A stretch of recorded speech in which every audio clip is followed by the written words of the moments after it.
After the installation and configuration of Windows DNS and DHCP server, we will continue with the configuration of DHCP relay agent and then configure our web server. Relay agents are used to forward requests and replies between clients and servers when they are not in the same physical subnet, like in this network, which is segmented into different VLANs. For more detailed information, see Cisco Nexus 9000 series, NXOS Security Configuration Guide, Release 6.x, Configuring DHCP.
So far, we allowed host on the inside and DMZ outbound connectivity to the internet.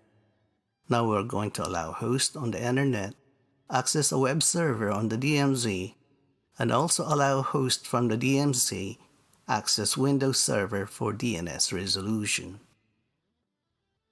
Remember, when configuring an ASA firewall, by default, traffic that passes from a lower to a higher security level is denied.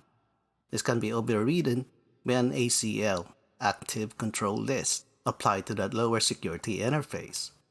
Also, the ASA by default allows traffic from higher to lower security interfaces. This behavior can also be overridden with an ACL. For more detailed information, see Cisco Basic ASA NAT Configuration Web Server in the DMZ in ASA version 8.3 and later.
To test proper configuration, we will access the web server from the outside using its public IP address and in its assigned name.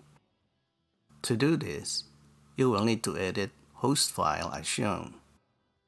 In reality, you will need to register the public IP address of the web server with your service provider.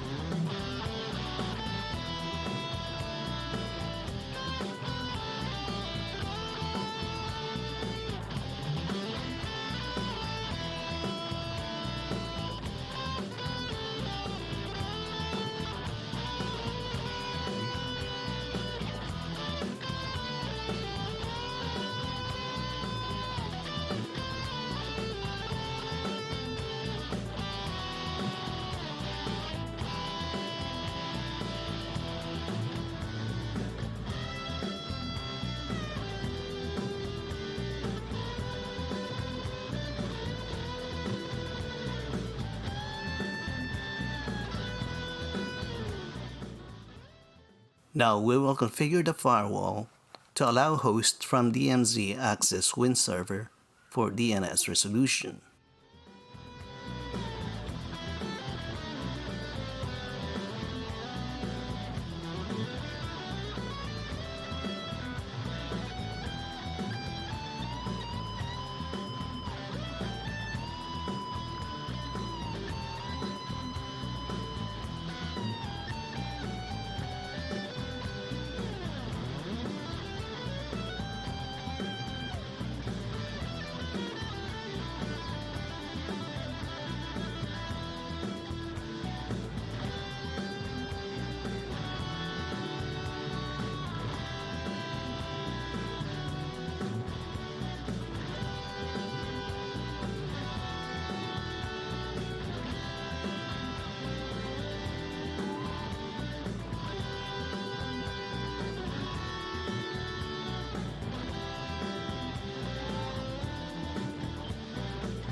For our final test, verify DHCP server providing correct IP addresses for each VLAN, DNS server providing name resolution, access to the internet, accessing the web server from the outside, familiarizing ASDM graphical user interface, and lastly, accessing the web server from DMZ host using fully qualified name confirming DNS resolution.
That's it, we're done. Stay tuned for my next project.